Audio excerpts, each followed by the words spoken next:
Good evening, ladies and gentlemen, and all baby little Yodas. We will be going live right after this Stong? What a great start.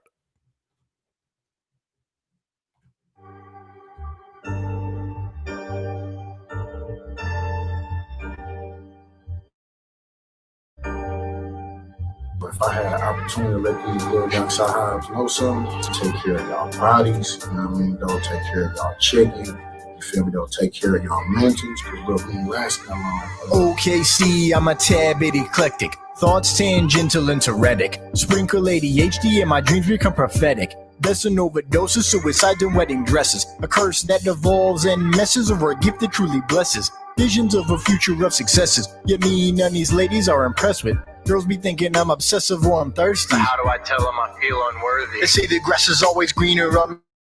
Never see it till you die, so why the hell do I try? I feel like everything I do is wrong, and that is why I spend my time trying to ride, why my life is like a lie. They say the grass is always greener on the other side, but you never see it till you die, so why the hell do I try? I feel like everything I do is wrong, and that is why I spend my time trying to ride, why my life is like a lie. I can write direct, humble and don't see it as a big deal, why is that?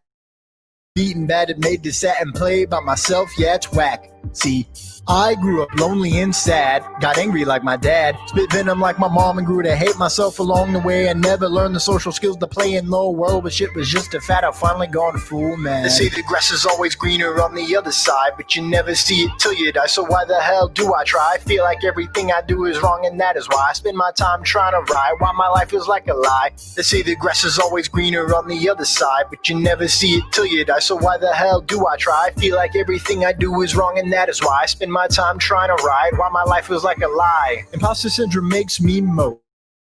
My emotions are a kaleidoscope. Winter words does that make me feel worthy yet? Nope, therapy has taught me how to cope.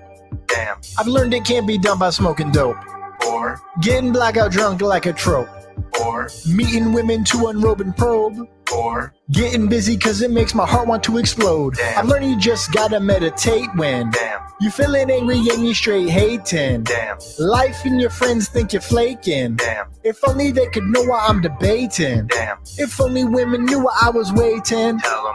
Easy for the other guys, for me frustrates, and my brain's in another dimension, translates in the pain in my heart as I write this praying. They say the grass is always greener on the other side, but you never see it till you die, so why the hell do I try? I feel like everything I do is wrong, and that is why I spend my time trying to ride, why my life is like a lie. They say the grass is always greener on the other side, but you never see it till you die, so why the hell do I try? I feel like everything I do is wrong, and that is why I spend my time trying to ride, why my life is like a lie. If you got problems in your life, or you just feel like you need to talk to somebody, please do. It's important to take care of our mental health, because otherwise, we're crazy like the rest of the world.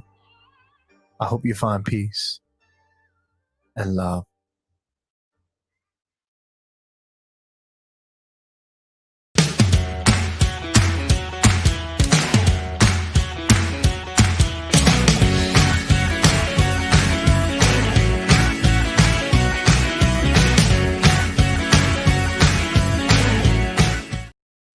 Good evening, ladies and gentlemen. Live streaming directly into your homes and phones via Facebook and the HWWS WebTV channel on YouTube. Welcome to episode 34 of Lights, Thunder, Action. I'm Thomas Carter Rochester, aka the Son of Dale. My name's David Thompson, and today we've got a slow news week. Super slow. Super slow, but we have a big show because we have a huge Mandalorian episode to talk about. Huge. Chapter 13. It is quite the episode that I think we've all been waiting for, and that is going to be most of our show today. We're going to get through some news before that, though. But before all of that, Thomas, how are you doing today, man?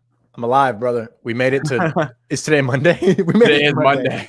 It is Monday because I just made a muffin for Monday. Muffin Monday. That's going to be a new thing. Wow. Have you ever seen Dragon Ball Abridged? No. Oh, you're missing out on the muffin button, bro. Yeah, I'm good, man. How are you? You've been working. Like you just cut off work. So you're running. Long day today. First day, but I mean, came off like I was not working. I was kind of doing a little vacation off work for Thanksgiving and all that. So, was kind of chilling at home for a few days. And then today's my first day back at work. But yeah, just got off about an hour ago. Yeah, like an hour ago. So yeah, doing good, man. Hanging in there, had a decent day at work and, was watching some stuff over Thanksgiving break as well. So you've been watching stuff? A little bit. Hit me. So me and my dad, we watched all of the John Wick movies. Oh, we watched John Wick 1, 2, and 3, which is funny. So what happened was before I went to visit my parents, I saw at Target that we had this like kind of like a sale going on for a bunch of Blu-rays because obviously Black Friday and all that. And I bought all 3 of John Wicks because I got them like super cheap, like buy 2 get 1 free or something, and like the first 2 were $4 a pop. Anyway, so I bought all 3 of them, brought them home. Me and my dad ended up watching the first one on Friday and the second and the third on Saturday. So we were able to get all 3 of the John Wick films. I hadn't seen them before, neither had my dad. We enjoyed it. So I like the John Wick movies now. I'm definitely in on it. It's almost a shame like watching them back to back to back like that because you kind of take the action for granted after a certain point because the third one really ramps it up and there's like a lot more in the third one. They try to do more unique things in that one. Even though personally, like a little like super mini trilogy of trilogies moment, I think the second one might be my favorite actually. Which everyone says the third one's their favorite for whatever reason. But I thought the third one had really good action, but the story was a little more like complicated and kind of like contrived than the other 2. It was a little bit more McClunky. For some reason, I thought the second one was like had a really good like tight story to it, and the action was awesome. Like, but I enjoyed the story more than the third one, I guess I would say. But I also loved the ending of all 3 of the movies, especially the second and the third, because they set up the next one so well. So I can't wait for John Wick 4 now, which before I had no interest in because I hadn't seen it. I've wanted to see the films, but I finally got around to it. Finally saw the first 3 John Wick movies. I understand the hype now. I understand back when I used to play Fortnite a ton, like all the Fortnite references they used to have with John Wick's skin, like when they had the moment when they had like the hotel and all the guns and stuff. I'm like, oh, it all makes sense. And really cool movie, like amazing choreography when it comes to the fighting in those films. And I thought the action was awesome. It was a fun thing for my dad just to kind of hang out and waste, whatever 8 hours of our 2 days. But yeah, it was a good time. So that's what I've been watching. Thomas, I'm sure you've been watching some things. What's up? Oh, baby. So I rewatched the Lego special. Oh, really? Cried again. David and I stayed up to watch The Mandalorian when it premiered, and your boy Thor was plastered. I'm sorry. No, that's right. I was hammered. I was so hammered. I drank half a bottle of Jaeger because it's Thanksgiving. I don't remember. I did not remember much of the episode at all when I woke up. 100%. 100%. I remembered. No way. I remembered messaging you and messaging someone else about you, Mandalorian, and them totally something else. Yeah. And I remember that more than the things that happened in the show. And I told my dad because we watch it together. I was like, Dad, I got so drunk last night that I stayed up, watched Mandalorian, and I remember 4 things that happened in it. And he's like, what? And I'm like, yeah. He's like, you must have been really drunk. It's like, I drank half a bottle of Jaeger. Yeah, I'm really drunk, dude. Yeah, I went through our text, and a lot of it was just, holy shit. For like 45 minutes. That's all it was. Seriously. Yeah, because when we were watching it live, it was just like, we're not going to sit there and like write out sentences. It was like, oh my gosh. Like, that was fun. I almost forgot we stayed up that late just to watch it. But I have no regrets because this episode was something else. But no regrets whatsoever. But before that, I watched the Lego Holiday Special. Right. And you're like, oh, I'm playing this game of Madden, so I'm not going to be done right away. I was like, perfect. I can finish the Lego special. And then I continued on. I watched Super Sentai's Zhu Ranger. I finished the 2nd episode. I'm going to officially just skip. I mean, I think I might skip, but I can tell that each episode leads to the next. So I'm It's not serialized, is it? Is that how it is? Mr. Writer over there. Is it serialized when it's like continuous, or is that episodic? Yeah. Okay, so it seems very serialized, and I'm into the story, so I might have to continue it. But I just want to skip to the Green Ranger. Like that's why I'm here for it. Everybody knows me. So I watched that, and then I thought I watched 5 movies, but if I watched 5 movies, I don't remember what the 5th movie was. I watched Clueless twice. Well, 1.5 times. I saw it on TV, and then I went on Amazon. I bought it when I shouldn't have because I was drunk as hell. And watched Clueless. Streaming anywhere? It's not. I was super bummed to see that. So I watched Clueless. What a movie, man. Like quintessential 90s, dude. I now recognize so many of my quirks came out of that movie that I just forgot. And then I watched Elf because it's Christmas. I can't wait to watch that. Oh my God. It's so good. I cry every time. I watched Christmas Vacation on TV. Okay. You're going to get mad. First time I'd ever seen it. Oh, okay. And I was like, meh, it's okay. And I was like, but I feel like I shouldn't have watched the TV version. So I ended up buying that on Blu-ray. Should not have bought that, but it's whatever. Is Elf streaming anywhere? That's a good question. I own it on the Vudu. Oh, okay. I think it's on Netflix. I'm not sure. You know what is on Netflix though? Oh, I might be wrong at this. I don't remember where. I think I watched this on Netflix. The 2001 Jim Carrey, The Grinch. Oh yeah, it was on Netflix at one point. It was for a while, but I don't know if they took it off recently. That's what I've been watching, man. Cool. Christmas movie. Christmas. I don't even like Christmas, dude. What? I know. Listen, I get a lot of flack, but I really do. I'm not a Christmas guy. It's not. How did you not like Christmas? Yet you watched like essentially 4 Christmas movies in the last week. Because I had a voiceover audition and it was about Christmas, and I got in the spirit because of that. And I was like, well, I'm already drinking Jaeger. Why not just watch Elf? I love Elf. I can't wait to watch it. You know what Elf has in common with what we always talk about? Jon Favreau. What a guy. Honestly, yeah. He directed that, right? He directed it. I think he wrote it too. And he's in it. He's the doctor. Yeah. Always cameos in his own movies. But I haven't been listening to no new audiobooks. I haven't listened to any new audiobooks. But David, speaking of listening, where can everyone listen to the audio version of our podcast? Yes, you guys can find our audio podcast on Apple Podcasts, Spotify, Google Podcasts, and Spreaker, our hosting website. We are behind on the audio podcast. Good news is I finally cleared out some space in my computer because I am the audio person over here in Lights Thunder Action. So I've been the one slacking. Can't blame Thomas for this one. So the audio is coming for the last couple episodes. They aren't up yet though. So hold out on that if you like to listen to the audio versions of the podcast, because I finally was able to clear out space on my laptop and update it. So now it's updated, running smoother, and now I should be able to get those up sometime this week. Look out for that. Apple Podcasts, Spotify, Google Podcasts, all those different places. So go check it out. Go listen to our audio podcast. If you're on if you're driving, can't catch this full show live, can't go watch it anytime, taking a run, go check out our audio podcast. Thomas, what else you got for me? As always, you can find us streaming right here on our Facebook page, Lights Thunder Action Show, as well as right here on the HWWS WebTV channel on YouTube. We post fun clips on occasion to our Instagram, which is Light Action, all one word, no hyphens, no spaces. You can find us on Twitter at LTA Podcasting, action verb and ing at the end. And of course, we also post, and we will be soon having exclusives on our Lights Thunder Action YouTube channel, which is Lights Thunder Action ! And that brings us to our first ad break of the day. Ladies and gentlemen, we enjoy having day jobs, not.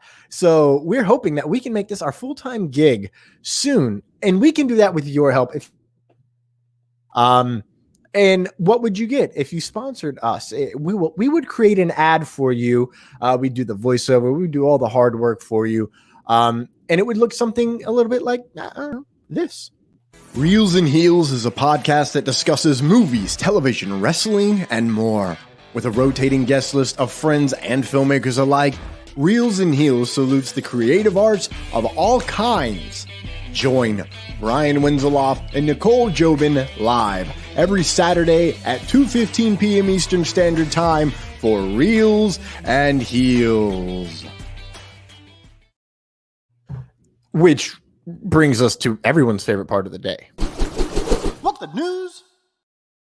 All right, kicking off What the News today with Wonder Woman. As we know, Wonder Woman 1984 is coming to HBO Max on Christmas Day. Merry Christmas to us. And then also in theaters wherever they're open. If you want to go out to the theater to see Wonder Woman 1984, if Regal opens back up, maybe they'll have it there. AMC, local theaters, it will be out there. It will be in the theaters where you can get there.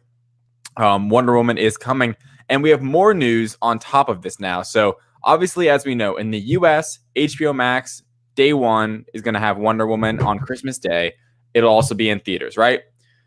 We also have now gotten word how it's going to be pushed out all over the globe, right? So here in the US, the HBO Max deal is exclusive to here. So we're only people in the US are going to be able to get Wonder Woman 1984 for HBO Max on Christmas Day. Yeah, so it's a shame, I guess, if you're overseas, if you don't want to go out to a theater, you can't find a theater, or no theaters are open. So go check that out.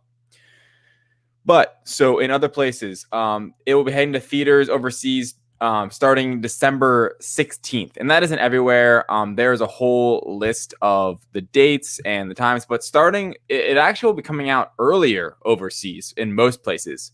There's going to be release dates. The 16th, 17th, 18th, 23rd, 24th, and then obviously the 25th, and a few after that. But in a lot of places of the world, people are going to be seeing Wonder Woman 1984 before we do on Christmas Day. My personal plan is to, I don't know, maybe try to watch it on HBO Max later in the day, but probably just watch it like the 26th is my guess, just because I'll be busy. But like, I'll be sure not to spoil it for you. Yes, I would appreciate that. But Thomas, you saw this. Wonder Woman's coming. It's coming all over the globe. Hopefully people will be able to go out and see it and does well. And this could be a step in the right direction. But what are your plans for Christmas when it comes to Wonder Woman? What do you think of all this? I don't know. I don't have a plan for Wonder Woman yet. Maybe. Maybe I will still have AMC. Maybe not. I don't know. If I had to choose between AMC and the Max, your boy's going with the Max. We have a litany of emails these days, so I might just do a free trial on another email address for, just to get it to float myself to New Year's. I don't really have a plan. You know me, I make a plan, I execute the plan, and then when it all fails, I throw the plan out and start over. Right. Yeah. I would say that would be a good, in today's world, I think it'd be a better investment to pay for HBO Max over, a theater subscription, because like Wonder Woman's coming out in theaters, right? But after that, we still don't know, right? I mean, there's going to be big movies coming out in March. People forget that Morbius is still set for March, I believe. And Sony also said, what? That makes me not want to cancel, because once I cancel, I can't re-up for 6 months. But you might be able to get away with it because Sony said they're not going to come out with one of these films until they can pack a theater. So I'm expecting a delay sometime imminent with that. But AMC, I'm begging you to close again. I know. I got lucky with Regal. They closed and then it just paused. So I just don't have to pay. But then when they come back, I can just hop right back in. So yeah, it's a shame.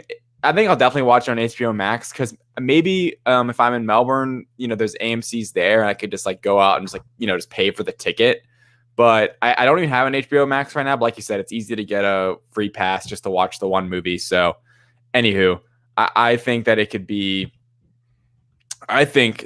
to be a really good film, and I'm excited to watch it probably on HBO Max. moving right along. Yes. Speaking of a different streaming service. A different streaming service. I mean, I was going to segue, but you nailed it. Like, killing it. A different streaming service that is starting to ramp up, right? It's coming along. Disney Plus. Last year, what? It's coming along. Disney Plus. You heard of it?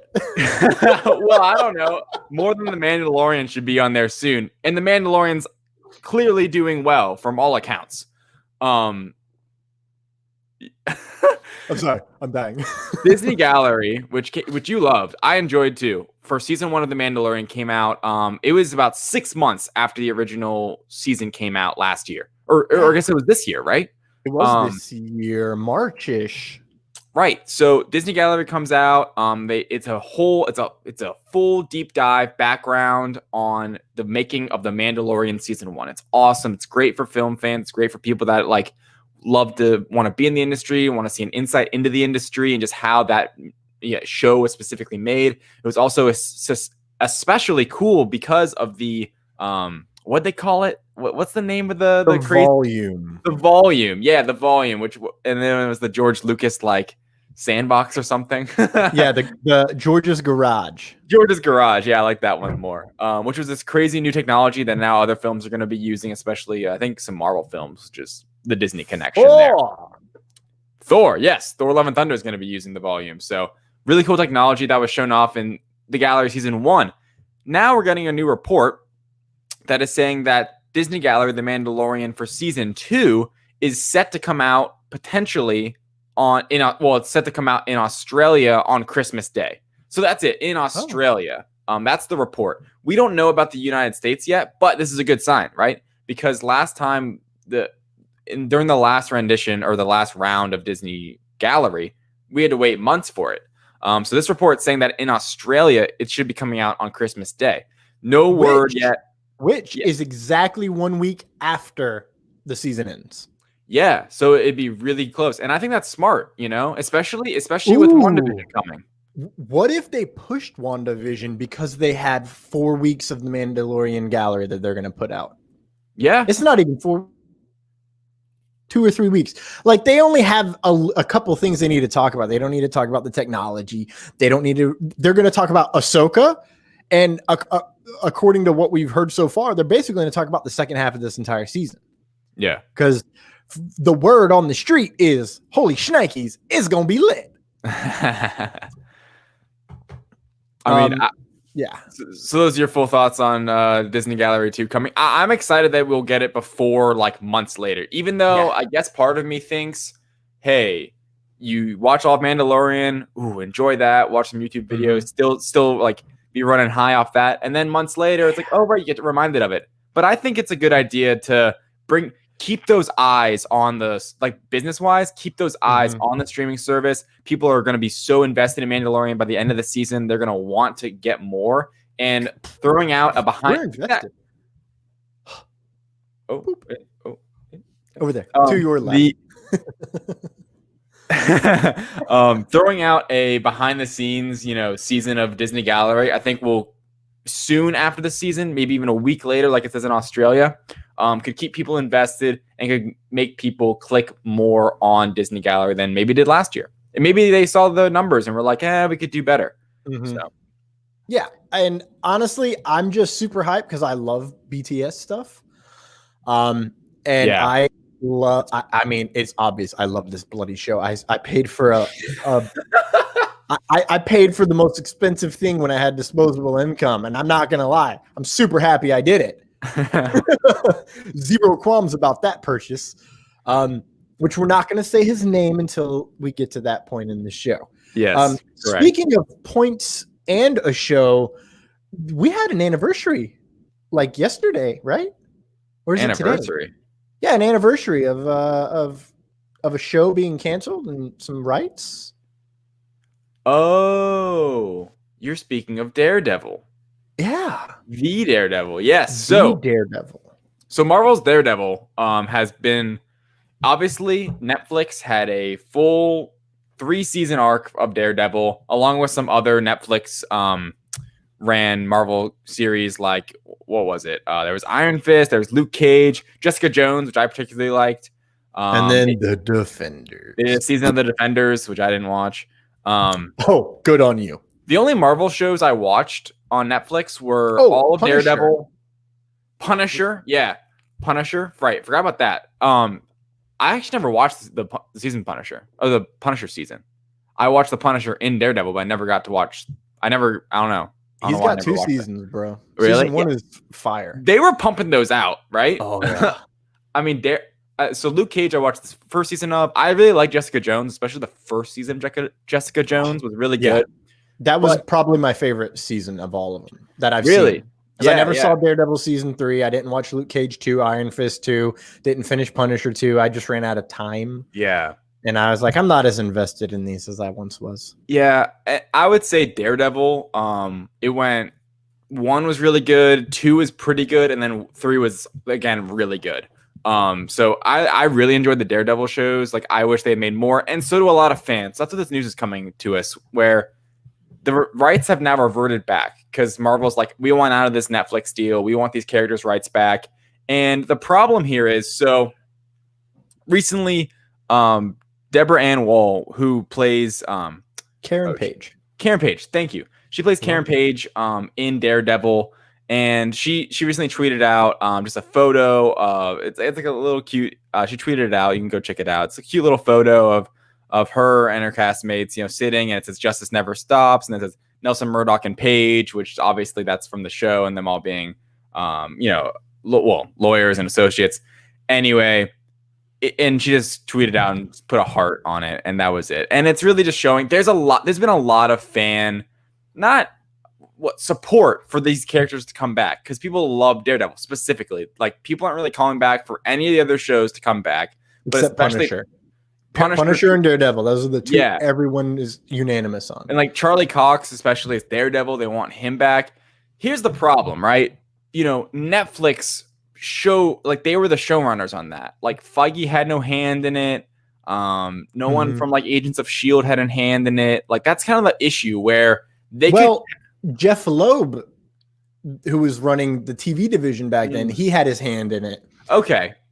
So there was a little bit of a connection. It basically became Marvel Cinematic Universe. We also have TV. And then it's like Marvel Cinematic Universe, Marvel TV Universe. And they branched because Jeff Loeb and I think it's Ike Pomichter from Marvel. He and Kevin Feige had a falling out. Feige was like, I want to just answer to Disney so we can make our movies. And that's how we ended up with Kevin Feige being the Marvel god that he is, running publishing as well for the comics. Yeah, right. So with all that being said, the kind of issue with this and bringing them back and having it going is that, kind of a lot of the creative people behind these shows aren't there anymore because they're on Netflix's team, right? So even if we brought some of these characters back, they could try to make it the same iteration, but it would probably be different characters in a way with the same actors. Like, say they bring Charlie Cox back to play Daredevil. Multiverse. I probably I mean, sure, but I think it'd be hard to completely recreate it, if that makes sense, because it was a Netflix show. They could cast the same people for the same characters and try to work it in, but I'm wary that they're going to even try to do that because the MCU, Kevin, I think the only chance there is with Daredevil specifically, like Charlie Cox as Daredevil. If they want to try to bring him into the MCU, they could, right? It doesn't have to be a multiverse thing because it's technically in the MCU. They had no there was though. I mean, they made references. It was less. It was more in the MCU, in my opinion, than Agents of S.H.I.E.L.D. in a way, because in the Netflix show, did you watch Agents of S.H.I.E.L.D.? No, but I've heard a lot. I never watched Agents of S.H.I.E.L.D. I did watch it. I didn't finish it though. No. I watched 5 seasons of Agents of S.H.I.E.L.D. and it was incredibly tied in until about season 4. Season 3, it started doing its own thing and finding its own groove. And then by season 4, they were just like, yeah, we're just going to do whatever because like we can't really tie in the continuity. And then but 3 of their 4 seasons were incredibly tied in. 3 of their 7 seasons, excuse me, were incredibly tied in. And I've not watched the finale, but from what I've understood, it ties in further. Okay. Well, I guess my only point, just ending this topic, my only point was that the Netflix shows hardly did anything related to the MCU as we know it. So it'd be so easy to write them in because they didn't have any colossal offense happening. There was so small scale, right? So it's more believable is what I'm trying to say, that they actually did take place in the MCU because of how small the story was compared to an Agents of S.H.I.E.L.D., which was, very bigger scale. Gotcha. Yes. I now see the Bantha Poodoo you're stepping in. Also, Thomas, we do not want to forget the extra Disney Plus news that you may have or may not have passed over. Is it our next story? What's the next story? Do you have the show notes open? It's Florence Pugh, bro. Okay, yes. You did it in a different order, so I was just confused. Did I? Yeah, it's okay. I just want to make sure we get to it. I forgot. I don't know. Oh no, I was trying to sync back to Disney. I don't know. Make a plan. When the plan starts to go well, you do well. Execute the plan. When the plan fails, you throw it out and start over. It's Hi, perfect. welcome to Lights Thunder Action. It's all right. We're doing great. We're entertaining our audience. This is Today, why we do it live. We've got a special exclusive from one of my employers, thedirect.com. Go check me out there. Go check out thedirect.com. We're doing a lot of great things over there. The Direct, we have had a exclusive story run on our website that essentially, I'll read word for word. Who wrote this? I think Tom wrote this. Yeah, Tom Drew wrote this. Shout out Tom. He writes. What a name. Tom Drew. Yeah. Tom. Yeah. Anyway. Florence Pugh, who is co-starring in next year's, which is depressing, it's next year's Black Widow as the assassin Yelena Belova, right? Yelena? Yeah. Will reprise her Marvel role in Hawkeye on Disney Plus. The Direct has exclusively learned. Although the full context of Pugh's role is currently unknown, our sources indicate Pugh's Yelena will don a Ronin-inspired costume similar to the suit that Clint Barton wore in Avengers Endgame at one point in the series. That's so lit. Maybe we see her when it is during those 5 years passing. There's a lot of speculation. There's a lot of theories that come out of this. Thomas, I have a theory. Okay, so if that's the case, welcome to Doing It Live, ladies and gentlemen. I have no plan about what I'm going to say. If that's the case, then I think it's after everything happens and when she finds out that Natasha sacrificed herself to get the Soul Stone, et cetera, et cetera, et cetera, because rumor has it, we're going to see into Budapest in Black Widow. So perhaps there's a little bit of, perhaps Clint knows about Yelena and he tries to find her and tell her about it. And she, because that's her family, is like, well, I'm not the Black Widow, but I can be something else. And she just takes on the Ronin. Now, query, is there more to this article? That's the news. Okay. Is she a villain? Unknown, right? That's what part of the report was, that they don't know the details of her character or how long she's going to be in it. Just that reportedly she is in the series, right? Which to me, my quick thoughts, kind of unsurprising and cool, right? Because this is something that is going to tie in a Black Widow movie, which is going to be mostly a quote unquote prequel, which takes place it's not coming out chronologically. Essentially, it's not most of the events aren't going to be. If all the events aren't going to be after Endgame, it's basically the sequel to Civil War we never got. Yeah, exactly. Kind of like the midway point. Civil War Fallout. Ooh, it's kind of like in between. Yeah, exactly. It's the middle movie between Civil War and Infinity War for the characters that we know, like Black Widow, obviously. Especially her, clearly. Anyway, by the title.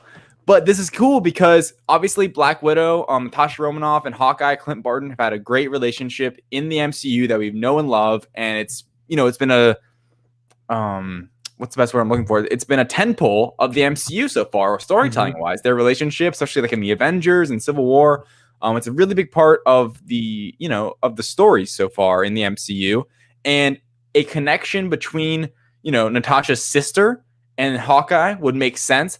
I think this is just another example of how interwoven the MCU is, and how it's going to continue that way, right? Even with these Disney Plus series, it's going to give Disney Plus series a feeling of more importance than maybe it would if it was just a Netflix show, right? That seems like it's its own thing. Like, oh no, this character from the Black Widow movie that maybe we all know and love now, because who knows how well we're going to like her in the film.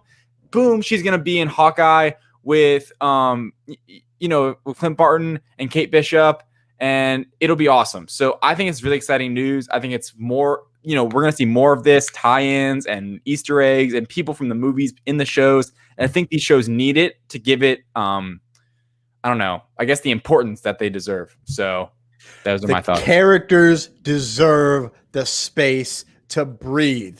I was hoping that would lead to a segue, but it's not. Dogs breathe heavy. That's what is that a segue to, ladies and gentlemen? Clifford the Big Red Dog. How did we get here? I don't know. Welcome, ladies and gentlemen, to the quick clips of the news, which is where I talk really fast. Pause. Thank you, YouTube. Jerk. I was not ready for that. Where I talk about things that excite me in the news, and I go really quick. Clifford the Big Red Dog. There's a trailer. We're watching it. This holiday season, we're doggies. thankful for the pets whose love got us through the year. So cute. Yeah, not much of a Get trailer ready going to on here. love even bigger. Look at him. He's so big. Oh, look at him. I'm so excited. I might be crying right now, actually. I need more dogs in my life. I'm so excited about this, but here's what I'm most excited for, David. I found this picture. This comes from Just Jared. This is how they filmed Clifford. It's basically like a super duper duper version of a Tyrannosaurus outfit that goes over two dudes or girls, I don't know, but based on their calves and how hairy they look, I'm assuming they're dudes. And it's like an outline skeleton. It's like a paper mache version of Clifford. It's just for for mocap, I guess. That's the best word to utilize. Yeah. It's for frame referencing and stuff like that, and eye line. So that's Clifford the Big Red Dog. David, do you have any thoughts on Clifford? I liked Clifford as a kid. This looks very silly. It looks weird. It looks so weird. I mean, it's off-putting in a way, because like I never imagined it as an actual like large dog, I guess, even though it was, but it was Clifford, and it was so it's such like a fictional silly kid thing that it's like, why is this coming out? I mean, I'm sure if people, whenever this movie comes out in theaters, like parents will be like, all right, let's go out, let's spend $50 on the movie and the popcorn and the candy and sit down and enjoy for 2 hours, right? Now, this is my hot take. It's going to be the best dog movie of whatever year it comes out in. I'm just saying. The hottest take that you can get. You know what else I got for hot takes, ladies and gentlemen? Starfire is smoking hot. And I'm not talking attractiveness. I mean, she is attractive in that way. But I'm talking her costume is chef's kiss, beautiful. We have some concept art that they finally released a week ago because life is slow. Was it a week ago? I don't know. A little less, I think. And not only do we have an actual photograph of the actress Anna Diop. I am not saying that right. I'm so sorry, Anna. And she's in it looking completely badass. It's a take on, if you've seen Teen Titans, she's got, like basically classic 1980s woman in comics, a bathing suit with long boots. Well, this is a full-on bodysuit, and it's got like water fabric look and some tree fabric look, some vines, just perfect. I can't wait for her and her sister to fight. It's going to be fracking amazing. Yeah. Also, I found out that Scarecrow is going to be in this season. Really? Wow. They're hyping this season up, dude. And Barbara Gordon is going to be in it. and it's all set in Gotham. So Wow. and we already know that Red Hood's coming in. Yeah, that's the big news from it going into this season, right? Yeah, that Red Hood, he's a guy. It's happening. We're gonna go ahead and take another quick commercial break while we get set up for Mando, but don't go anywhere. We'll be back in less than 60 seconds, or maybe exactly 60 seconds. Don't quote me on that. JBauerArt has the graphic design skills you need to develop your next logo, and at an affordable price. But he's not just a one-trick pony. Follow JBauerArt on social media to interact during live paintings and see all of his previous artwork, which you can buy exclusively at JBauerArtShop.com. Not only is he an artist, this beautiful son of a blue brings you the Back Talk with Bauer podcast every week with unique guests. And every month he hosts a special Back Talk with Friends episode that can only be described as chaotic and hilarious. Need a video intro or commercial? JBauerArt has you covered. For all of this and more, follow JBauerArt on social media. That's JBauerArt. Check out JBauerArt.com for a full portfolio and JBauerArtShop.com to buy that special painting for you and your loved ones. Dun, dun, dun, dun, dun, dun, dun, dun. Dun, dun, dun, dun, dun, dun, dun. Dun, dun, dun, dun, dun, dun. We're here! We've done it! We're live! I was doing that the whole break. I was like, I gotta get the rhythm right. Ladies and gentlemen, it is now time. Oh, first, before we do that, David, I suck. I meant to point this out earlier in the comments. We got some homies in the comments. First off, Crookie Monster is here. Crook is an old man, just like me. And he loves gin. He loves being given Adios MFers or Four Horsemen, and he absolutely loves to snort Jaeger. Maybe one of those things I just said is right. The rest are lies. You be the judge. He does have a question. How many episodes do they say season 2 is? I'm assuming he's talking about the Disney Gallery. We have no idea. They did not tell us, which is what a was total the first bummer. Season? Eight, I think it was 8. I think it was 8 episodes. Okay. And the longest was like 40 something minutes and the shortest was 19, which was possibly my favorite. And that was the music episode where we found out how he made all that crazy stuff. Yeah. My mom's in the comments. She said Clifford is her favorite. Naturally. And then Terry said he will lose his shit if Cillian Murphy turns up as Scarecrow. No way. Don't get your hopes up there, mate. I'm just trying to let you down easy, big guy. I don't think that one's happening. We all hope, but probably not. We can always hope, you know. Hope is like the sun. If you only believe in it when you see it, you'll never make it through the night. This is the way. This is Speaking the of, way. this is the way. Ladies and gentlemen, I don't know if I can do a recap. I'm not gonna lie. I'm gonna try really hard. This is gonna be the fastest recap. Because I have bullet notes. First off, Ahsoka! We finally got here.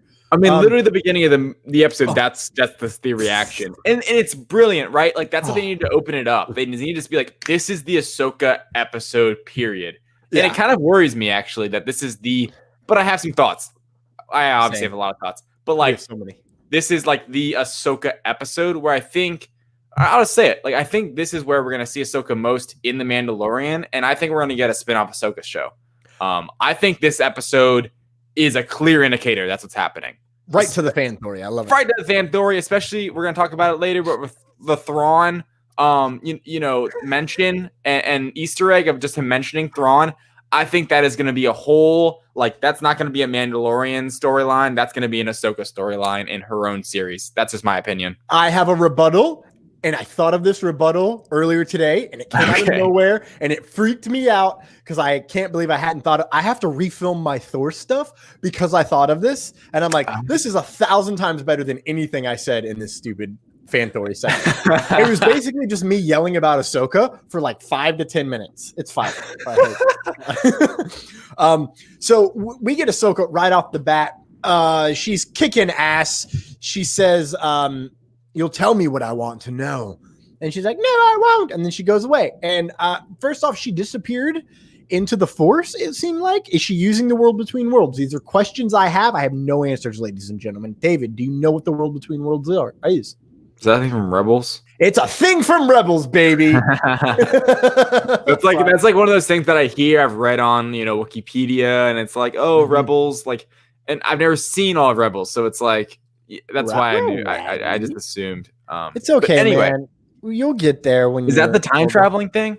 Yes. Spoiler alert for Rebels, ladies and gentlemen. I mean, I've never seen it. I mean, obviously, we always talk about the spoiler. Yeah, I've spoiled all of Rebels for David. Actually, I've told him almost everything that happens in terms of the main plot. I honestly never planned on actually watching it. I'll just watch YouTube videos. Wait, did you say you weren't planning on it, or you don't plan on it? I do not. I mean, maybe I've just heard that like there's a lot to get through that's like just childish. Nope. Like no. You looking bait. You're good. Ladies and gentlemen, breathe, Thomas. We're doing a full-on Rebels watch, baby. Oh my god. Get cracking ready. 3 episodes a week. We're bringing the trilogy of trilogies back. It's happening. What am I open? You made a mistake. Not a terrible idea because that'd make me have to watch it, and it's so good, especially because David, we're probably getting all of these characters in some way. Yeah, I know. Thrawn's in Rebels, correct? What if Maul pops up in Rebels or in this? What if Maul pops up in this? I can't say anything because spoilers. Maul is in Rebels. I will tell you that. Right. Yeah. That is all I will say. Because I think I've already told you what happens, and I don't want to repeat myself. Okay, yeah. Well, he's also in Solo, but that's before Rebels. That's before Rebels. Right. By a lot. Let me just tell you right now that my favorite line ever comes from Rebels, and it's Kenobi. Kenobi! Anyways, freaking Clone Wars as well. No, it's not. That's a pure Rebels thing, and it's on a planet with. I sneezed myself out of speaking of spoiler. Back to the Mandalorian, because we will have to circle back to all of these little Easter eggs. Yeah. Let's get through it. Sorry. Mando's side quest is also his main quest, which ironically he has a reward for, and it's a pure Beskar spear. Yeah, dude, I can't wait for him to use that thing, man. Right. So then he goes on his little journey. He finds. He's trying to find Ahsoka. And what do we see in the trees? David, do you remember what we saw in the trees? The Condor. No. It's the Condor, which is the spirit of the sister from the Mortis arc of season 3 of the Clone Wars. So I got very excited because I knew we were about to get Ahsoka. Then we have a brief Jedi Mandalorian fight. I've been waiting so long. I'm so sorry for your ears, but I've been waiting. We finally got to see, David, the Mandalorian tech, which was created back in the Jedi Mandalorian War to be used against Jedis, and he uses it against the Jedi. And what happens? First off, Jango uses it on someone, and what do? The Jedi jumps. Boba Fett used it on Luke. Luke jumps. He uses it on Ahsoka. She sees the tree. She smiles. She jumps over. Mando's hanging, and it's just like, ha! That's awesome. Like, such a fun Easter egg, just for hardcore fans. Uses the flamethrower, but the big point here, David, something I did not know, and for you in the comments, Terry, I know you're a big Star Wars buff. Did you know that Beskar stops a lightsaber blade? I did not. I didn't until that moment in the show. Until that moment. I'd heard about it, and I knew it was I think it had been done in Legends, but even in like old Legends after the Jedi Mandalorian War, they used an entirely different metal to resist lightsabers. It's So it's no wonder it's so valuable, and like no wonder Din Djarin wants it so bad, right? Obviously because he's a Mandalorian himself, but just that like it's so useful. Terry knew. Of course he knew. I knew you'd know. Absolutely. So yeah, I lost my mind. Then my favorite part is he's just like, Ahsoka Tano, Bo-Katan sent me. And it's like, Yeah. oh wow, that definitely makes sense. Like that's very helpful. Yeah, exactly. Before it's like, don't kill me. Yeah, it's like, like Bo-Katan sent me, but it's like, no, I have to say it or I'm gonna fucking die. No, So, exactly. I love that so much. And then she's just like, well, I hope it's about him. Then what do we get? That moment. Forced communion, baby. Yes, I called it. Yes, I had a long feeling this would happen, and I definitely think that you were the one who called it before I called it. I just called it's gonna be that Spider-Verse moment from Into the Spider-Verse where they see each other and it's like this like connection, and it was there, right? Like Grogu, it was there. Oh. I kind of just jumped to that part. That's okay. So yeah, then we get Grogu's backstory, which is the best part of the whole episode, in my opinion. The backstory stuff. This is what I've been saying about Star Wars, or about the Mandalorian. Maybe not the best that part of the episode, but just that stuff I love is the flashbacks and the callbacks. Right? Like I want to hear about how this world connects to stuff we've already seen. I love those moments. We didn't actually get a proper flashback in this episode, but we did get Ahsoka explaining to Din Djarin about Grogu and about how basically the prequel trilogy and how the purge happened. Order 66, and it was just awesome. Quote. Please read it. Please. He was raised at well, first off, is he speaking? Do you understand him? In a way, Grogu and I can feel each other's thoughts. She nonchalantly tells us Grogu's name, and I was in the middle of texting my friend, and I was like, oh my God, holy shnikes, we just got the name Grogu. And that's one of the 4 moments I remember from the episode was just like, yeah. The first thing I said was, that's not going to stick. Ahsoka says, yes, that's his name. And then he says Grogu. And then we get the most adorable little interaction between Mando and Grogu. Little Grogu Djarin. Then Ahsoka hits us with all the stuff. He was raised at the Jedi Temple on Coruscant. Many masters trained him over the years. At the end of the Clone Wars, when the Empire rose to power, he was hidden. Someone took him from the temple. Then his memories become dark. He seemed lost, alone. I've known one other being like this, a wise Jedi master named Yoda. And Grogu instantly wakes up and looks at Ahsoka as if, yeah, Yoda. Thoughts, David? Daddy. You think? I have no idea. That's the joke. But I wonder, like, in that quote, the first question's like, all right, like who grabbed him during Order 66? Like who stowed him away? Was it Yoda? But we see Yoda in Revenge of the Sith. Like pretty much we kind of get him on camera the whole time. He's like leaving and heading out. You have to remember that Anakin took out everyone in the temple first. Yeah, exactly. He wasn't there when he freaking slayed all the kids. You know who probably did do it? Like if there's one person, and this is, I don't remember where I saw this on YouTube, but someone pointed it out that this person showed up in the comics a couple times to fight Vader, the librarian. Oh, that's a good point. Yeah, because I mean, think about it. How many Jedi really survived? Obi-Wan didn't do it. We pretty much know that. I mean, maybe, but we doubt it because he was busy with Luke and Leia, and Padme. So I really don't know. Yeah, the librarian's a good. Librarian pops up in Vader comics, right? That's how I know that character. Yes. I'm pretty sure. Yeah. So that's a good guess. I wonder if we'll ever learn that, because that was kind of just like a little tease that I wonder if we'll ever be like, a payoff for. Who knows? And we don't know all I want right now. Yeah, and we don't know what's leading to when they go to where the Ahsoka eventually tell them to head with Grogu. Tython. Tython. Yeah, we don't know what's leading with that, which we will get to. So anyway, great quote. That was one of my favorite moments of the story, just because I loved hearing about. Actually, it's the next thing you're gonna say. So go on. The force test. Mm-hmm.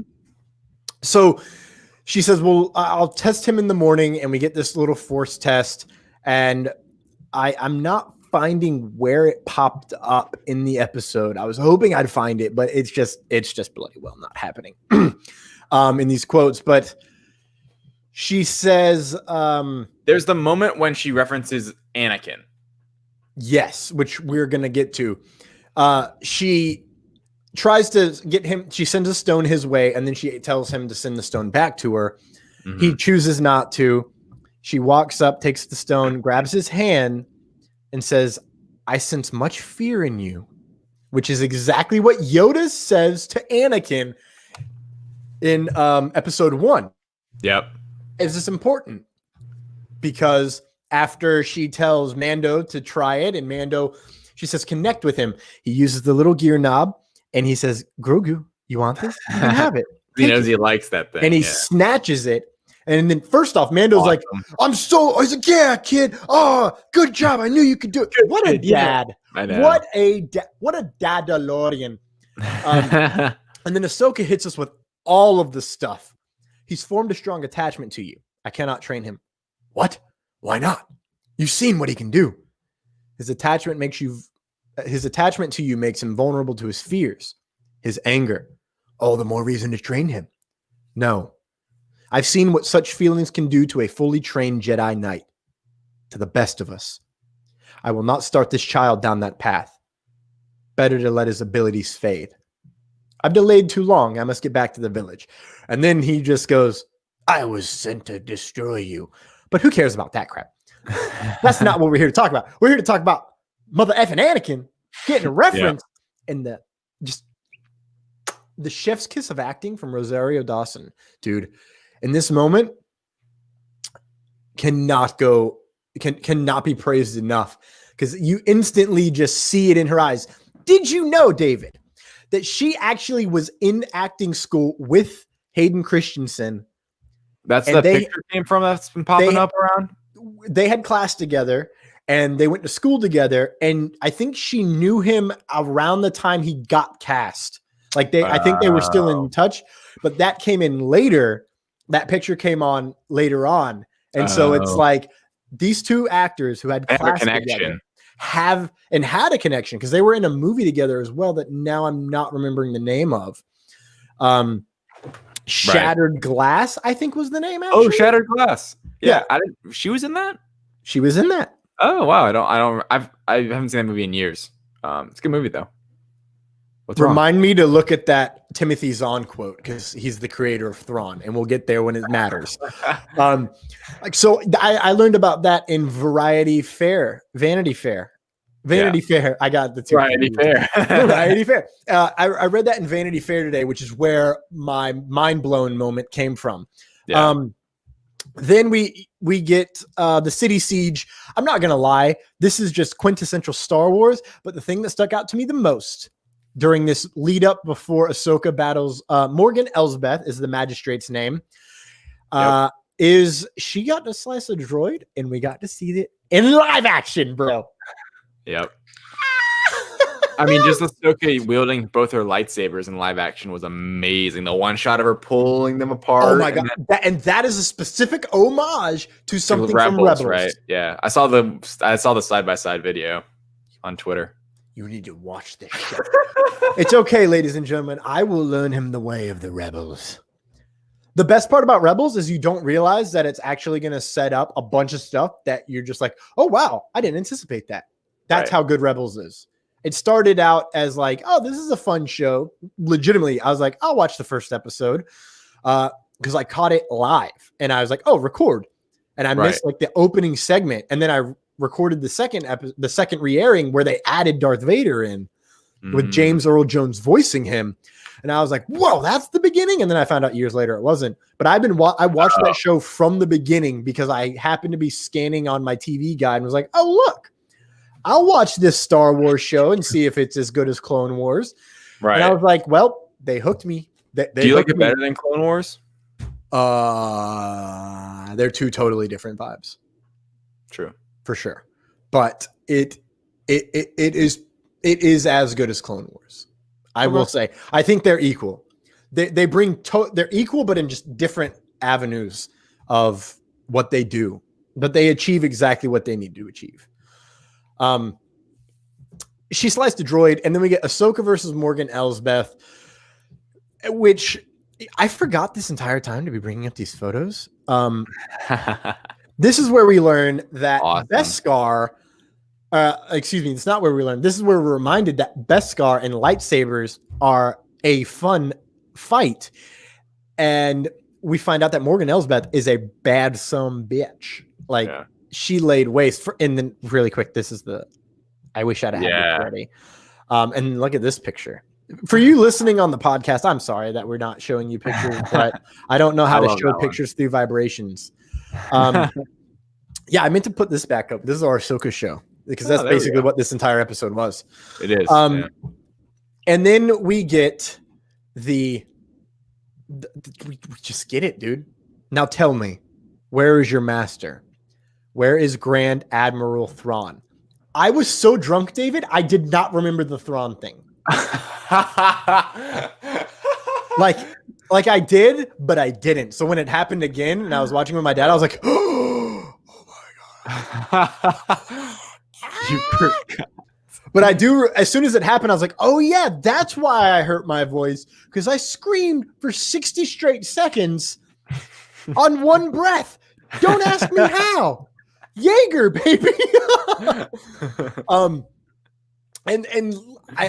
Is there more that happens after this? Oh yes. So they complete they complete their thing. She hands the spear to Mando. He says, I can't take it. I didn't finish the job. She says, well, deserves to be with the Mandalorian. He's like, all right, fine, whatever. I guess I'll take it. I like your Mandalorian voice. What was my Mandalorian? Like, yeah, I guess I'll take it. Yeah, I didn't freaking Rocket.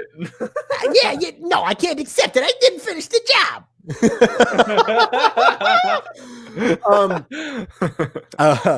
But then she says to Mando, where's your little friend? And then this is the moment I knew there's no way Mando leaves Baby Yoda. He says, back at the ship, I'll go get him. It was like he's back at the ship, and then he's like, I'll instantly, as soon as he said I'll, you could hear it in his voice. I'm about to leave this child that I've been protecting. Yeah. Like, man. He goes back there, and then we get cute dad baby stuff where he's like, wake up, buddy. And then he's like, it's time to say goodbye. And he doesn't slow again. I was like, you big metal softy. I know you're not going to be able to do that. I know. And then while he's getting him ready, we get what we already knew. Ahsoka says, you're like a father to him. I cannot train him. You made me a promise, and I held up my end. I wish you wouldn't have pointed it out because now I have to do that every show. Then she says, there is one possibility. Go to the planet Tython. You will find the ancient ruins of a temple that has a strong connection to the Force. Place Grogu on the Seeing Stone at the top of the mountain. Then what? Then Grogu may choose his path. If he reaches out through the Force, there's a chance a Jedi may sense his presence and come searching for him. And again, there aren't many Jedi left. Mandalorian says, thank you. And then she drops, may the Force be with you. And that's the last. I want to know line. Who the heck is the Jedi that's going to come if a Jedi does come. Oh, we're not ready for that discussion yet, buddy. So, you know what? I lied. We are ready for that discussion. Okay, so really quick, before we jump to that fully, Tython was first introduced in Darth Bane, The Rule of Two. That was its first mention ever in Star Wars. Okay. Remember when I did that book binge? I knew it would pay off. So when she said Tython, I remember the Tython part because I was drunk and I was like, am I drunk? That's from like, I was like, that has to be from Rule of Two, right? Or was that Typhon? And I looked it up and I was like, I was right, baby. I freaked out about that more than anything. But then she said, sitting on the seeing stone atop the mountain. And you know what I immediately thought of, David? Luke on Octo. Yeah. Ah. Mm-hmm. Now, Tython in canon has been visited by Darth Vader. Dr. Aphra sent him there because she knew where the rebel base was, and she sent him to Tython because it's apparently an ice planet as an homage to Hoth. So that's lit. I can't wait for them to go there. Now, is that where we're heading next, do you think? That we'll get to that. Because I'm going to use something else to bring us in. Now, David, who do you think is going to grow little Grogu Jar, 18 times the charm? Who do you think he's going to reach out to? I don't have the slightest idea. I'll be honest. Okay. Who could it be? How many Jedi even are left? You know, like that's exactly what beautiful freaking question. Well, we got Luke and Leia. Yeah. Which, I mean, Luke would be just like a fever dream at this point. Like, that'd be unreal. Yeah, but you know how many people have, that Boss Logic made that Sebastian? Oh, I know. Oh my God, it's so good. Know. I think that'd be perfect. If Mark Hamill says Sebastian Stan should play young Luke, make it happen. And it would make sense, and they could do it right, and right, like they could. Anyways, back to the plot. So we got Luke and Leia. There are some Jedi sensitive, Force sensitive folks out there that we know of. Potentially Ezra Bridger, right? Who's the Rebels character? We'll get to whether or not he's alive in a moment because I went back and watched the final scene from the final scene from Rebels. And I think, and I'm going to pull a quote from Dave Filoni from that Vanity Fair article to explain my thought because he actually mentioned it originally. I think those are the three that jump off the top of my head. Terry mentioned Mara Jade because Filoni and Favreau have pulled a lot of legends into canon. There's potential she could do that. Right. We know about the Inquisitorius. David doesn't, but we do as fans of Rebels. And Jedi Fallen Order. The Inquisitors, and Fallen Order, yeah. So we know that's a thing. Mara Jade was an assassin in the canon back in the day. And then when the Empire fell, she just ditched and stopped dealing with the Empire. So that's a potential. Are you ready for my thought? Let's hear it. Take a guess. Like I said, I literally have no idea. No, take a guess of what I'm going to say. You know me very well. A Jedi? A Jedi we know? Who do you think Grogu's going to reach out to? I don't know. I don't know what you're going to say. Mando. Oh my gosh. No. That would be crazy, though. That would be crazy. Okay, because, let's be real. He's not a Jedi, though, right? Wouldn't it have to be a two-way street where, one would have to be? I don't know. I mean, you're right. He could be Force sensitive, and he just doesn't know it yet. And there was so that's another thing. There was so much when Mando's carrying Grogu up the ramp. There's Grogu and Ahsoka are having a discussion. They are having a discussion, and she smiles and you're welcome. He's thanking her for something. I don't think it's thank you for not letting me stick with Mando. Right. Or thank you for helping me stay with him. Part of it. But I also think that look at everything we've seen from Din Djarin in this entire show. Mm-hmm. He is extra. He's extra sensory. He has an extra perception. The ability that he has to take out all those droids by himself while in that prison ship. That's not just technical skill. Okay. Yeah. That's something else. Do you think Bo-Katan could do that to the same droids at the same? I don't think so. I genuinely don't. Right. Mando has something else There's more to Mando than meets the eye is where I'm at. Okay. And I know. think, and I think that's, and thank you, Terry. This is exactly what I was going to say. I think it leads to Grogu training Mando. That'd be insane. Because, Grogu's 50 years old. Yoda started training Jedi at 100 years old. Right. So I think that's where we're going. And now I'm not saying that Mando's going to be a Jedi at all. All he has to do is be force sensitive enough to understand Grogu. And that's all is needed. And I think the reason it's going to happen, I don't know if Mando is going to become a Jedi and wield the Force and do Force pushes. I think he would resist that. I think he would use his Force abilities as an extra perception around him to enhance his skills already, which he's got great skills, and he's probably already utilizing those things. True. It would more to be able to communicate with Grogu. And because Mando can do certain things that Grogu can't, I think it'll help. There'll basically be a symbiotic relationship where Grogu trains Mando and Mando helps train Grogu, because she mentioned it takes a lot of, what was her exact line? It's about Force powers. The Force is what gives him his powers. It's an energy field created by all living things. To wield it takes a great deal of training and discipline. Mando has training and discipline. So they can teach each other. He can teach him about the Force. Grogu can teach Mando about the Force, and Mando can teach him how to maintain discipline and how to be, different ways of training as well to change things up again. So that's where I think it's going. I don't think Mando's going to be a Jedi. I think he would resist that with every ounce of his being. Yeah. But it would help in his fight against Moff Gideon. It would help. And I definitely think we're leading to a Beskar staffed Mando versus the Darksaber Moff Gideon. And I originally was like, oh, he's going to beat him and he's going to take the Darksaber. Now I don't think he takes the Darksaber. I mean, unless he is Force sensitive. But even then, I was like, oh, Mando's going to become the Mandalore. I don't know if that's happening. We'll find out.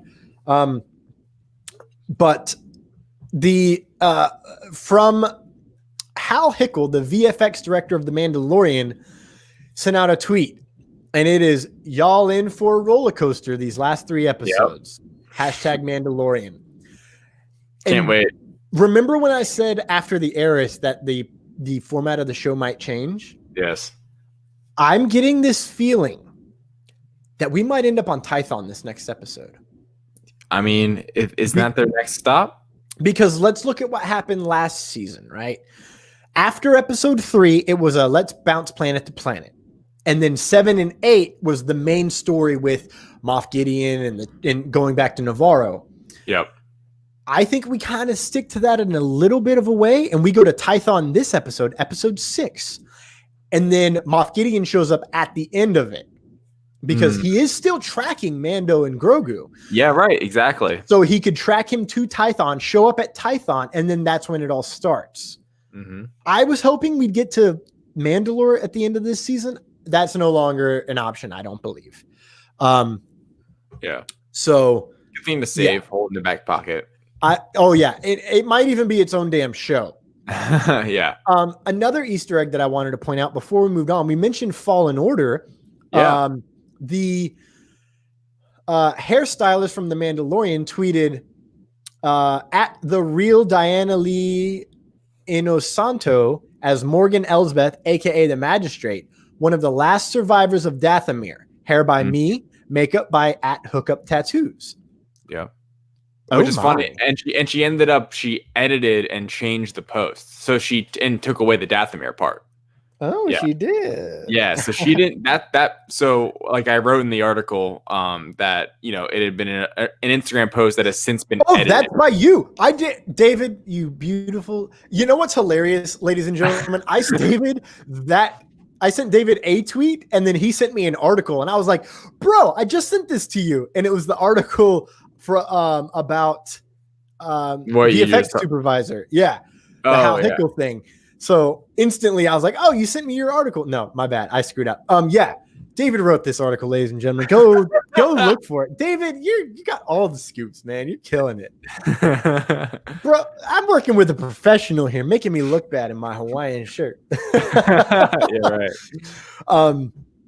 So that's an interesting tie-in because in Fallen Order, there is a Dathomir character. She is a genuine Night Sister. Yep. I was wondering because of the way that so the Night Sisters have a specific look to them. Yep. Like Asajj Ventress. She had a look similar to Asajj, just enough that I was like, I wonder if she's from Dathomir. And I was like, that's crazy. And I thought that. I remember thinking that because she had just enough of a tattoo that I'm like, I wonder if that's a Dathomiri symbol. And then when this came out, I was like, whoa. Yeah. I didn't anticipate that to happen, actually. Yeah.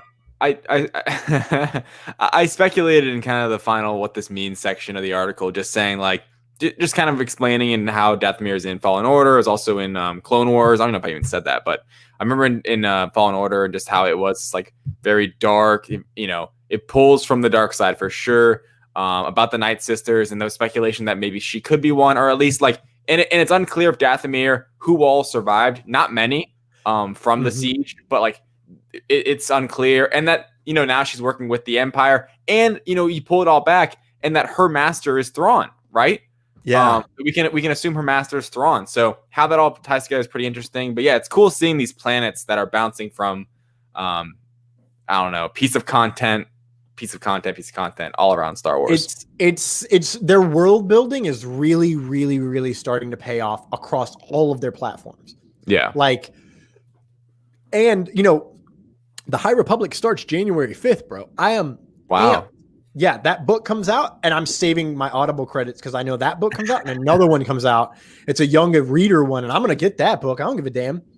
But from what Brian Silliman of Jabba the Pod podcast said, all of the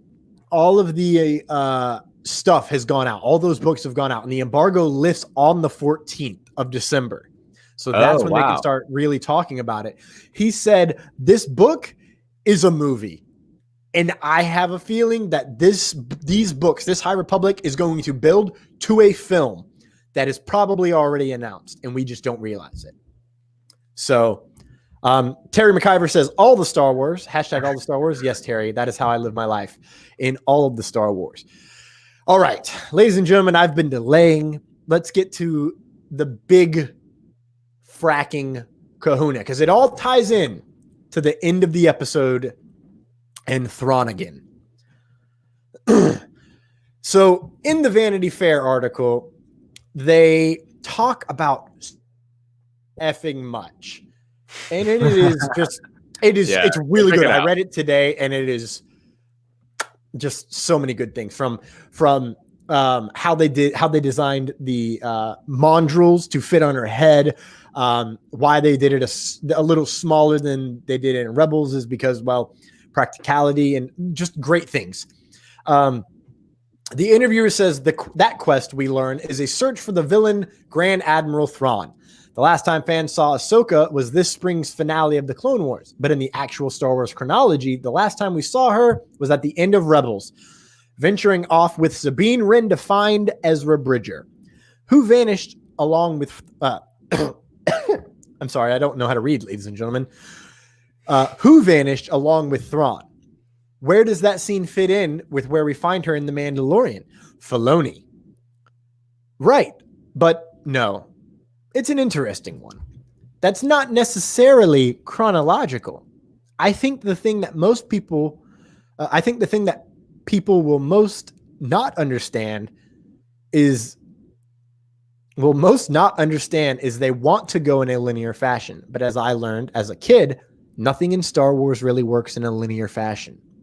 You do episode 4, 5, and 6, and then 1, 2, and 3. So in the vein of that history, when you look at that epilogue of Rebels, you don't really know how much time has passed. So it's possible that the story I'm telling in The Mandalorian actually takes place prior to that. Possible. I'm saying it's possible. Yep. Ladies and gentlemen, I am not a journalist, but I did some investigative journalism today. I went back, and so I've done some math. All right, spoiler alert for Rebels, bro. Sorry, David. That's fine. Hera Syndulla and Kanan Jarrus ended up having a child named Jacen Syndulla. Spoiler alert, Kanan dies at the end of, like, right near the finale of season 4. That is set about 1 year prior to the events of Rogue One and Episode 4. So that's 1 BBY. Mandalorian takes place 5 years after the Empire fell, which is roughly 3 ABY. That's 9.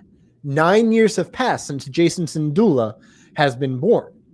Why is this important? Ladies and gentlemen, hold please. I also went back and looked at Ahsoka. Ahsoka's cloak is all white. She's also carrying a metal staff.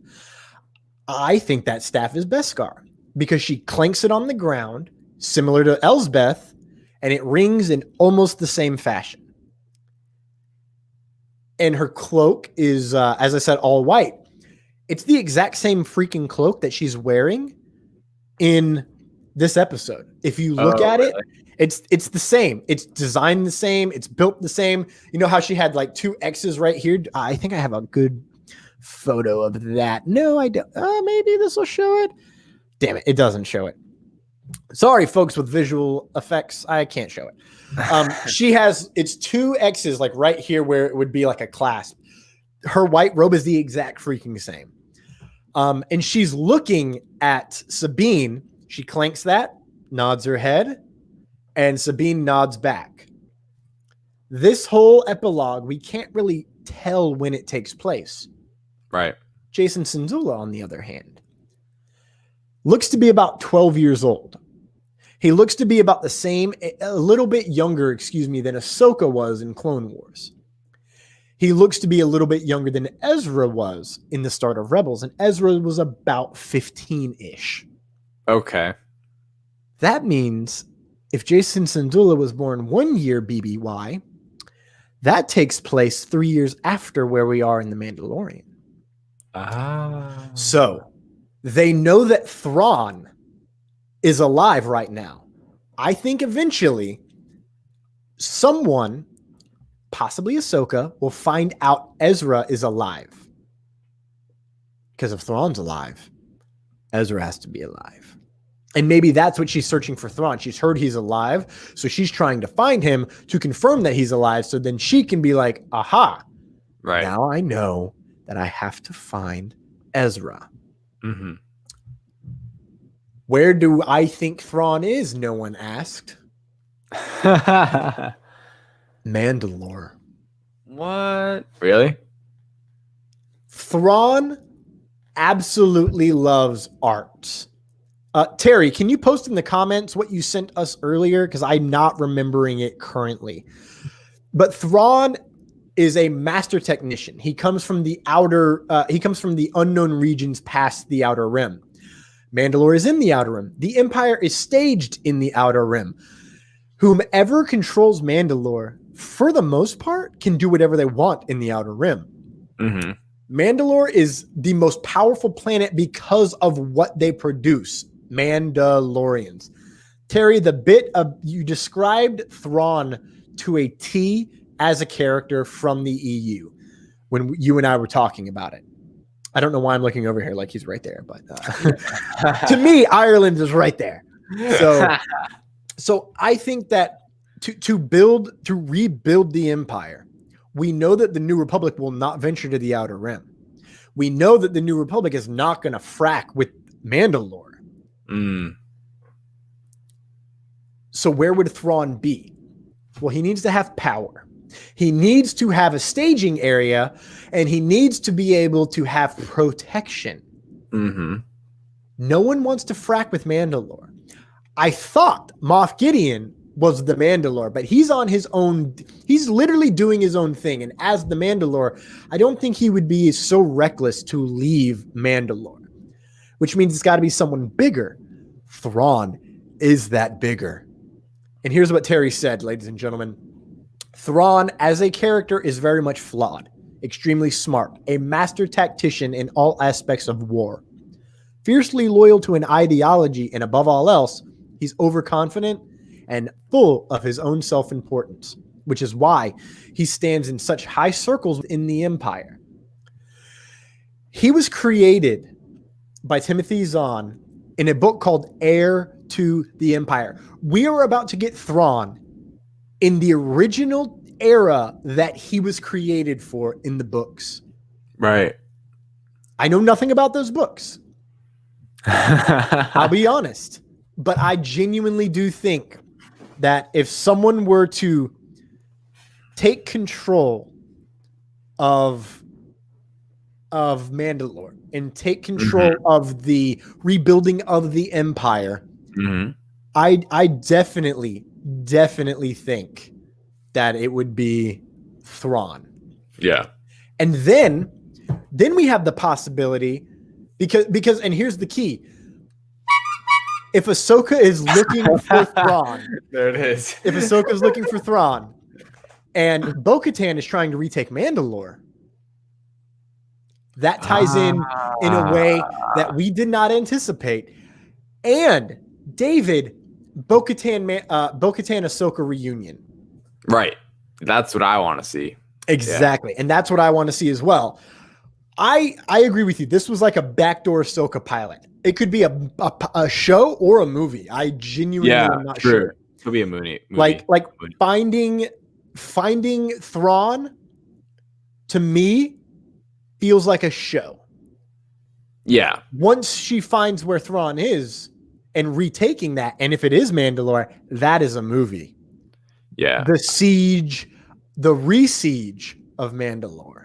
And the thing is that they, I think Favreau and Filoni talked about before the season how, they were asked if they're open to the idea of a Mandalorian movie down the road. Because, I mean, I think people still have that interest of like a Star Wars movie that's not just like a show because they know how popular Mandalorian is. And they said they were open, and maybe they said it, they played the question coy because this is something they're planning with Ahsoka. I wouldn't be surprised. She's such a beloved character from Rebels and Clone Wars. Who knows? It could even be a Disney Plus exclusive movie. It may not even be a theatrical release because they want to keep building out Disney Plus. Could you imagine, bro? But yeah, I think a show is going to happen. I think it's going to be a show. I think they're going to throw it right into this Disney Plus lineup, and we're going to get, it'll just be like Ahsoka or whatever they're going to call it. Because let's be real, you don't cast Rosario Dawson. Now, she is great for the role. And in this article, they're like, oh, so you knew it was going to be a Rosario the whole time. And he's like, actually, no, it just kind of happened. Like I saw it and was like, she would actually be a good role. Didn't he say he saw it like from some fan art? And was fan like, art. And he's like, oh, that actually works really well. She does look like the character. Right. And when he mentioned, he mentioned to Favreau that he wanted to bring Ahsoka on. And Favreau's like, well, who are you thinking? And he says, Rosario Dawson. He's like, that's great. I know her. And he's like, what? And so they started talking to her before season 1 even came out. Oh, really? She hold this secret for over a year, just like Katie Sackhoff. Katie Sackhoff is also someone that you could build a show around. # Battlestar Galactica. Where you at? So say we all. Let's go. God's damn it. I think we're going to get a show with Ahsoka and Bo-Katan. I was hoping it would be an Ahsoka Sabine show. I think we'll get that. But that show, okay, so this Ahsoka arc is find Thrawn, then find Ezra. That's the order. Because once you find Thrawn, then you can find out a little bit more, and then you can go on the search for Ezra. Because in the dialogue from the end of Rebels, Sabine is saying, I don't know. He always said that I was the key, that I would know what to do. And I just thought it meant to protect Lothal and that he was counting on me to protect Lothal. That's what it was, counting on me. Yeah. But now I think it's something bigger. And that's when she mentions, now we're going to go find out because Ezra's out there somewhere and we need to find him.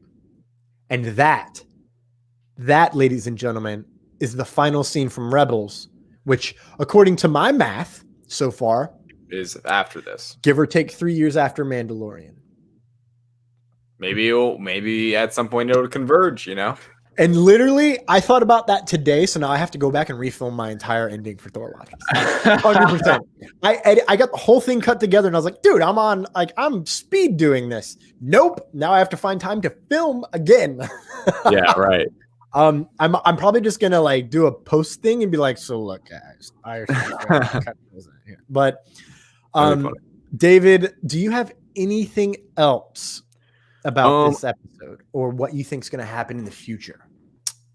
I would just say final thoughts that for just the last 3 episodes of this season, I can't wait. You know, like we don't know where we're going still. I mean, maybe Tython, but like we'll see, right? We should get there in this season, you would think. Maybe next episode. I think it could really happen. We know we're getting more Moff Gideon, and we know also that Moff Gideon's going to be in season 3 more. Go check out that article I wrote. Yes. And we know that Boba Fett is going to pop up somewhere again because you don't use Boba Fett. I got to say, like season 2 for me has been a lot better than season 1, and I loved season 1. It's because they're like what they're setting up to me feels so much more important than the little stuff they were setting up in season 1. Like for the side episodes this year, or if this was a side episode, like come on. You know what I mean? Which it kind of is. Like it really, it genuinely is. The exact same plot points every step of the way. Mando does the same thing. Yeah. I'm looking for this thing. Oh, well, I have a quest for you. Yeah. Turns out that his side quest was his main quest, and he never agreed to anything, which is a key. He never agreed. Yes, I'll kill for you. He just said, my price is high. And he nods his head. That's not official agreement. Yeah. So yeah, my final thoughts are 3 months ago, someone on Reddit said that the baby Yoda's name was going to be Grogu. And I remember reading that and going, no, it won't.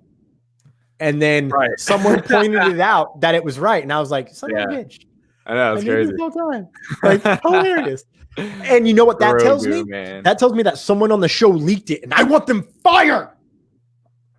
Sorry. I just got all right. Fire that guy. Bad. But anyway, fire that guy, or just make him sign a stiffer NDA, dude. Like, honestly, spoilers coming out. This is too good. The show is so good. I don't want to know anything. I'm so happy we don't get trailers for next week. Oh yeah, for sure. Like, what is it? Wednesday we'll get a description. Yeah, Wednesday normally. Perfect for which is always super vague. You know. They're pretty vague. I mean, we can. We've been able to glean a lot from it. Yeah, but true. When you know the characters and you know like castings and stuff, it's pretty easy in some senses. But like, there's so much more to these episodes than the basic plot of it. You know what I mean? Like today we talked about the actual plot of the episode for 2 seconds and what actually is going to spring off of it potentially for most of it. You know what I mean? Yeah. So I think there's just so much more going on in the show than just like what's actually happening, which is funny to say. But they're setting up so much and tying in so many things. It's just hard to even wrap your mind around it half the time. But I'm really enjoying it. And I'm excited to see what this Disney Plus Star Wars takeover could look like, right? And we're seeing how popular it is. It's unbelievably popular. It's like some numbers came out where like Mando's just, everyone's watching Mandalorian. It is Disney Plus's breadwinner right now. So I'm really enjoying it, and I can't wait for the end of this season. And I hope we do get a Ahsoka's show, as we're getting a Kenobi show, which is very exciting. I feel like we're almost even like, oh my god, do you think we'll get a live action Ahsoka, like Rosario Dawson force communing with? Because with the World Between Worlds, bro, it's possible. Holy shit. We'll see. We're in a world where that's even possible. So here we are. Oh my god. Really quick, jumping to, my brain just started hurting. Really quick, jumping to the comments. Terry has some more. Thrawn was pretty much the first non-human to rise in the Empire ranks, and he did so extremely quickly. If they don't make that Ahsoka show, they've missed out big. This is what I was looking for. I'm blind. Maybe the Fett reappears on Mandalore to help out Mando and Bo-Katan. I want Boba Fett he's got to and there's a rumored Boba Fett series coming. I don't want that. I want an Ahsoka series, right? I want it all. True. But Give it to me, Disney. I'd rather Boba Fett just be a main player in the Mandalorian show because he is like our original Mandalorian that we knew, right? Like we still have rumors of Rex showing up. Right. Oh, I was hoping for this episode, but I was too. And we have potentialities of more Bo-Katan. Katie Sackhoff hinted that she's not done. No, she's like, well, yeah, like everyone, like Sasha Banks said she's not in it. Mm-hmm. Someone else, there was a post from Rosario Dawson. She's like, oh, it's great to work with you again. And the first time was Unbreakable with Simon, who played the male Mandalorian. It sounds like those quotes, maybe she didn't actually work with him, but they just had brief interaction, passing on days of filming or something. Yeah, right. Who knows?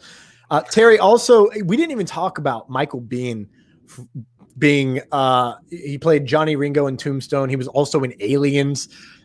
There's another movie he was in that I just can't think of right now. He was in, he's a sci-fi genre legend.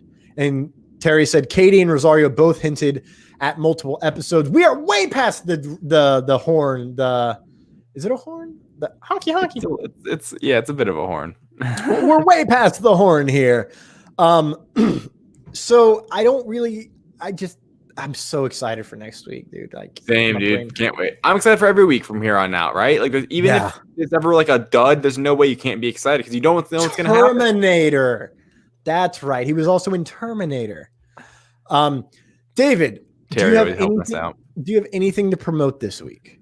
Yeah, guys, just go check me out on the direct. Go read thedirect.com. Obviously, we just posted that exclusive about Black Widow and Hawkeye. So, coming out, got original content. Go check out the podcast, the direct podcast. So go check all that out. Yeah, that's about it. Go read my stuff on the direct. Thank you. Thomas, what about you? As always, every Thursday at 9 a.m. Eastern Standard Time, you can find Life of Thor. I'm sorry, that's not the right title. I apologize. I'm doing two things at once. You can find Thor Watches the Mandalorian chapter, whatever week we're on. And it's going to be wild coming up. Important note as well, ladies and gentlemen, you can also go to lotproductions.threadless.com/collections to be able to find merchandise that we are selling. Check it out. For the visual, I have visual cues for everybody here right now. We have the Life of Thor Holy Fracking Shirt Bollocks. We have Thor Watches logo, the Lights Thunder Action logo. And then our main man, Terry, made these amazing caricatures of myself and David with Lights Thunder Action written in there. You can find all of that at lotproductions.threadless.com/collections. And you'll be able to, in that link, you'll be able to go to Lights Thunder Action gear and Life of Thor gear to keep it separated and easy for everyone. We thank you for your patronage and joining us every week. And we hope that you'll be able to buy some of these goodies and support small businesses like ourselves. That's a scary thought. We're business partners, man. We're business owners. Weird. We thought that would happen in my years. Not Thomas. And David, where can everyone find you on social media? Yeah, you guys can find me at David Thompson on Facebook, at David J. Thompson on TikTok and Instagram, and follow me on Twitter at David Thompson with 2 A's in the David. That's where I'm most active. Go follow me there. Thomas, what about you? You can find me on Facebook at Thomas Carter Rochester -actor, at Thomas Carter Rochester, all one word, no hyphens, no spaces, on Instagram, at TC Rochester Act. That is TC Rochester ACT on Twitter. And of course, Life of Thor on YouTube. Just search for Thor Watches the Mandalorian, and I guarantee you'll be able to find it. To round this out, I have a quote from Rosario Dawson that I just think is beautiful, and it's the best way to end the show. Love it. The question was, what would you say you take home from playing Ahsoka? And this is it. Ladies and gentlemen, the journey isn't always easy. It isn't always clear. This isn't about magic, To make things how you want them to be, it takes work and diligence and love to really make the difference. And I believe everybody has those powers, and everybody has to continue trying. It's not like you become a Jedi and then that's it. You're good. They have to keep making that choice. We hope you'll keep making that choice. We hope you'll join us next week. We love you. We thank you. This has been episode 34 of A Lights, Thunder, Action.